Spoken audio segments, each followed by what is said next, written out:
Good evening, Moonscouts. I'm your troop leader, Bunnie, and welcome to Campfire Tales. Come sit close to the fire and listen to what I have in store for you tonight.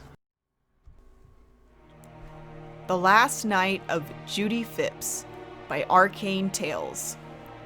Feels like I've been here for an eternity, was the familiar line Judy would write in her numerous diary entries. Since passing on into heaven, there is little to do after completing every book in her collection. She continued to fill the page with the details of the day. My grandchildren came to visit me. They had been waiting all their lives since my departure to try my famous pot roast again. It made me sad to see one of my great-grandchildren come along with them. He's far too young to be here, but he assured my husband Alex and I that he felt much better off here with the rest of the family. Many of his siblings and cousins remained living happy, fulfilling lives. I could swear one of the names he mentioned sounded familiar, now that I write this, but it must be a similarly named junior. The one I just met hours ago was a gray old man. Note: ask for a reminder of names and relations during next reunion. August 2nd. Judy had to pause in order to remember the year.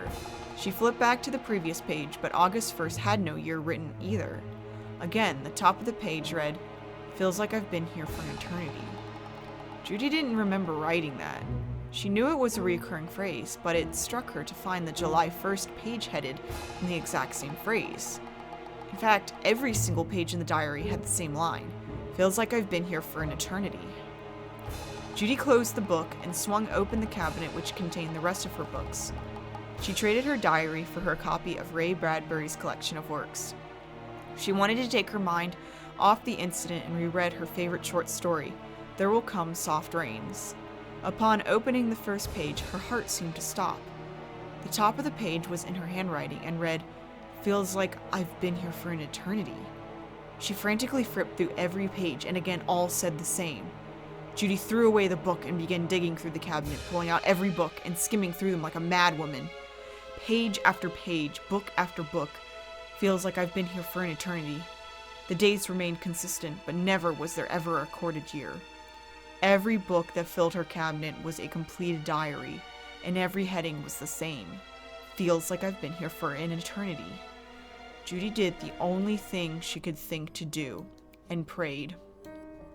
"Please, I just want to know, how long have I been here?"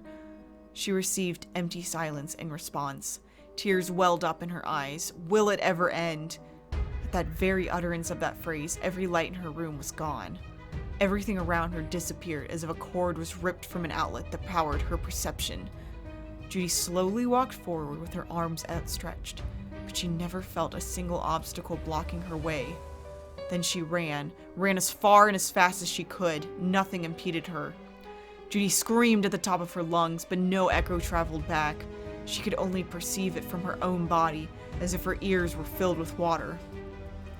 Her scream simply traversed into the empty void that stretched out forever. And there sat Judy in the imperceivable blackness for an eternity unto eternity, then an eternity after that, existing forever in heaven. Thank you so much for joining me tonight, Moonscouts. I hope that you enjoyed tonight's video. If you did, hit that like button and don't forget to subscribe to Camp Brightmoon. And don't forget to hit the little bell button so you don't miss any new videos. You can also follow me on Facebook, Instagram, and Twitter. All of those links will be in the description below. And we have a Camp Brightmoon Patreon page. So thank you so much again, and I hope to see you next time. Bye!